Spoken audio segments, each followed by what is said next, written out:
Hey, what's going on, everybody? Welcome back to the channel and another content drop video. Today they dropped a bunch of content on us. We're just going to go over all of it quickly. We have a new headliner, we have a new player program, a new event. We'll go over the roster update at the end if you're interested in that. So like and subscribe if you guys enjoy it. We're on the grind for 350. That would be super sick to hit before the end of this program here in a couple of weeks. It's a big goal, but I think we can do it. So hit that subscribe button if you're new. I would appreciate it. And you can always unsubscribe later if you don't like the content that's coming out. But let's get into the video here. John Smoltz is the new Signature Series closing pitcher. I honestly didn't think he'd get a headliner that was below his face of the franchise, because I believe he already has like a 98 or 99 on the market. This gives you another option though at a 96 if you don't already have that.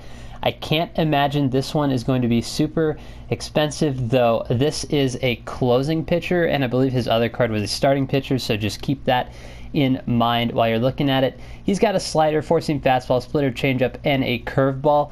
Really good pitch mix there from a closing pitcher. Not a lot of guys have 5 pitches out of the pen, and you don't necessarily need it out of the pen if you're only pitching like an inning. You look at Rob Dibble's only got like 3 pitches. He's probably the best guy in the game, but then guys like Rivera, Trevor Hoffman, and now John Smoltz have 5, so it could go either way. I think he'll be a decent arm out of the pen. Now, if you go over to your player programs thing over here, we do have a new 7th inning player program, and it is Boston Red Sox 95 overall, John Lester. He looks interesting as a lefty starter. He's not going to be on a lot of teams. I don't think he's a top 5 starter in the game necessarily. If you're running a budget team, he's a free lefty starting pitcher. Just not a ton of those in the game. Currently, we do have the new event reward, which I'll show you guys momentarily, which is Madison Bumgarner, who I think is going to be better than Lester. But he's like a super budget Madison Bumgarner, if I had to guess. Now, he does have the 3 pitches you kind of want to work off each other. He's got a fastball, a cutter, and a sinker. You kind of wish he had a slider rather than a sweeping curve. I feel like that would be more effective, and then the changeup, obviously. But he's pretty decent. I think the stamina really carries this card, though the per-nines aren't terrible. He's got decent break as well. Those are the hitting stats. He can bunt a little bit if you ever need him to. But he's decent. I'm not going to go do flips over John Lester, but he's a decent card. The way you get him, obviously, is the same way. You kind of do moments. Yeah, there's like 5 moments here. Gets you to like 45 probably, and then you got to go beat the Red Sox on All-Star or do exchanges, however you want to do that. We also have a new event, which is going to be Signature Series Players Gold, Silver, and Common. I believe those are going to be live series, maybe flashbacks and other stuff. They're golds and commons, so I can't imagine that'll matter a ton, but mostly Signature Series. This is a signature event. We'll go take a look at the rewards. You have 4 packs there at 4 wins. You have headliners, just a ton of headliners through here. And I believe all of these are going to be like Signature Series guys you can get out of the headliners, maybe. That would make sense. So you got like Carew, Hamels, Franco, postseason Johnny Bench, maybe not. But a lot of these guys are going to be Signature Series. Then at 30 wins, you get Pee Wee Reese. Now, his power's nice. I don't think he's going to be particularly good. He's going to have like gap power. He's not a top 5 shortstop. Maybe he's top 5. He's not like a top 3 shortstop in the game, especially with the new Tops Now guys, which we'll go over as well, now that I'm thinking about it. But he's got good contact, nice power, obviously. He's got good vision, which doesn't matter a ton this year, but he's got it. So he'll be a foul ball machine, I'm sure, along with discipline. So he'll be a check swing machine as well. Fielding's decent, the speed's decent. It's a really, really good card, except for the power's a little low for me. But if you're a gap guy anyway, maybe Pee Wee Reese would interest you. Then you got more. You got Signature Series Alan Trammell there. And then I talked about him earlier. This is 98 overall Madison Bumgarner. Now, he's got the fastball cutter combo. He's not throwing heat, but he's got good break. He's probably going to have like 99 velo on, or 99 break on the cutter, so you know it's going to be nasty. He's got the curveball, slider, changeup to mix it in as well. Pretty good pitch speed variation, I believe, from the fastball to the curveball. It's going to be 21 miles an hour, something like that. Changeup's decent. Slider's decent. He's got really 2 different distinct timing windows with the fastball and cutter and then the curveball, changeup, slider, which I don't love. You'd like to see maybe 3 from a starting pitcher. So he won't necessarily be an inning eater for you despite his high stamina, just because I feel like people, especially good players, will start to catch up to him later in games. But he'll be okay. He'll be decent. Not incredible, but he'll be decent. And we'll go over the tops now as well. If you haven't seen Fuzzy's video already, this will be just a quick showing of the attributes. Obviously, the big guy here is 98 Bo Bichette. He's going to be much better than Pee Wee Reese, in my opinion, just because the hitting's better. The fielding is comparable, and the speed is comparable, but the hitting is really going to carry this card, and you can play him at second base, which is huge. Yeah, Bo Bichette's going to be pretty good, I would think. Yordan Alvarez is going to be another guy that's pretty good. Now, I've gone back and forth to, is this guy just a bench bat? Could you play him in the field? I think 69 fielding is nice. I don't know if I want him rocking in left field, or at least you'd carry a defensive replacement on the bench with you if you wanted the bat in for the entire lineup. I think Yordan is pretty good. I just don't necessarily think he's starter level because the fielding is just so bad and the speed's not great either. But you could start him and then take him out like maybe in the 7th or 8th. I could see with a defensive replacement if the game's close, or even keep him on the bench as a bench bat because he's going to mash regardless of who he brings in to face him, lefty or righty. He's really good. Really good. Next guy here is Clint Frazier, who's got to be one of the most disrespected players in the league, at least by his franchise. This guy's going to mash. He's got 110 power versus righties, which is the most important attribute because most pitchers you're facing are righties. He is a right-handed bat, which if you have a lot of lefties in your lineup like I do, you could potentially be looking for. His hitting's pretty good overall. His fielding leaves something to be desired with just 75, but he does have 92 arm to kind of make up for it. I do think you could maybe play him in right and be okay, but left field is probably where you want to play him. 54 speed for me just isn't really fast enough to play him in center field unless you are playing in a small center field stadium like Yankee Stadium as an example. But if you're playing in the NL West stadiums like maybe Coors Field, San Diego, San Francisco, you really probably don't want him in center field. I think left field is your best bet with that guy.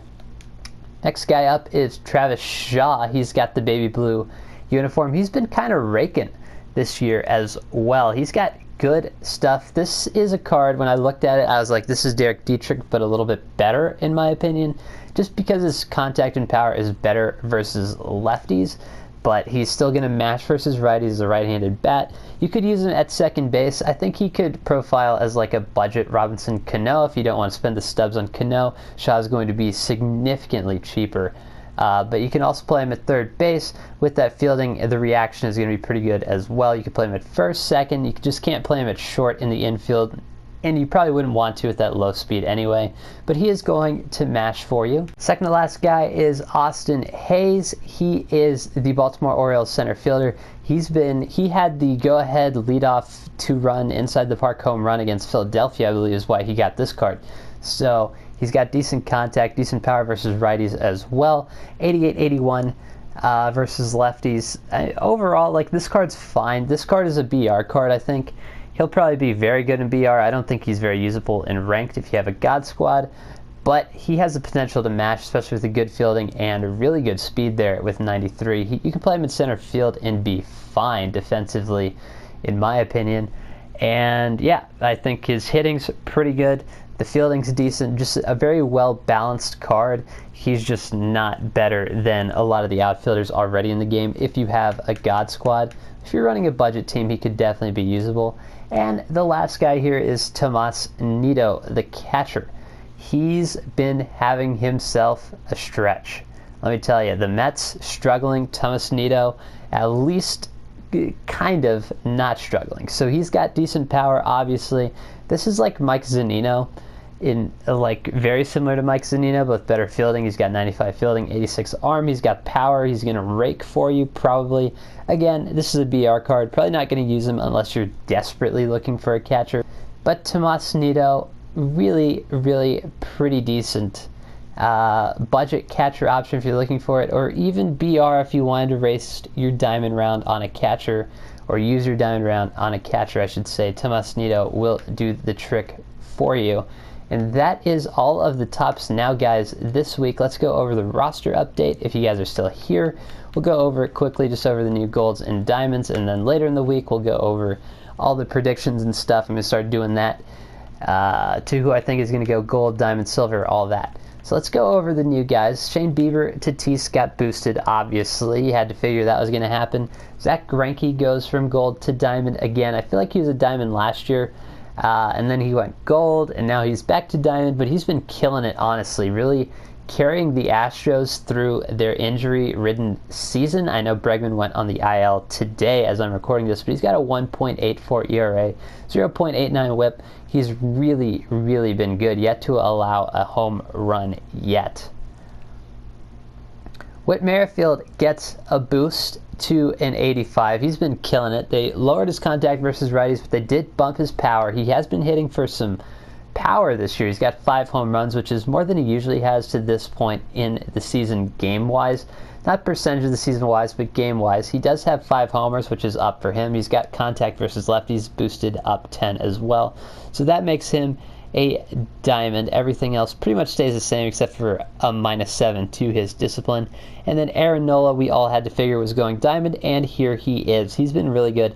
2.45 ERA, really, really good whip. They boosted hits, Ks, and walks per 9 to get him to that +1 to get him to the 85. So he goes back diamond again. I believe he's another guy that was a diamond last year.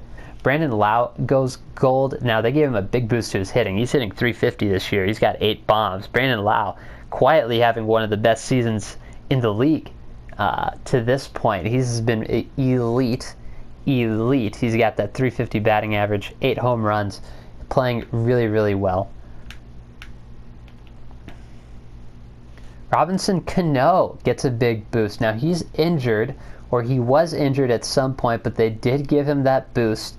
He's hitting .373 this year. He's been really, really good despite the limited at-bats because of injury problems again, but they gave him a big boost to his hitting, so he's back to gold. Edwin Diaz, for some godforsaken reason, is getting a boost. I'm not sure if I understand that necessarily, but he is. He's getting a plus to his Ks per 9 and walks per 9. Alex Verdugo goes from silver to gold. He's a 78. He goes up.